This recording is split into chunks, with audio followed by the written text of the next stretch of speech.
श्रीराम नागरी सहकारी पतसंस्था मर्यादित धुळेची वार्षिक सर्वसाधारण सभा खेडमेडच्या वातावरणात संपन्न. याबाबत अधिक वृत्त असे की शहरातील श्रीराम नागरी सहकारी पतसंस्था मर्यादित पतसंस्थेची 23वी वार्षिक सर्वसाधारण सभा आज शनिवारी 21 सप्टेंबर 2024 रोजी 10:30 वाजता दिनेश कॉम्प्लेक्स, नेहरू चौक, 11 रोड, देवपूर, धुळे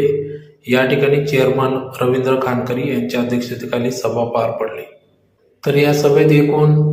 9 विषयांवर चर्चा करण्यात आली, ज्यात प्रामुख्याने सर्वसाधारण सभेचे प्रोसिडिंग वाचून कायम करणे, सन 2023-24 या वर्षाचा नफा तोटा पत्रक व ताळेबंद वाचून मंजुरी देणे,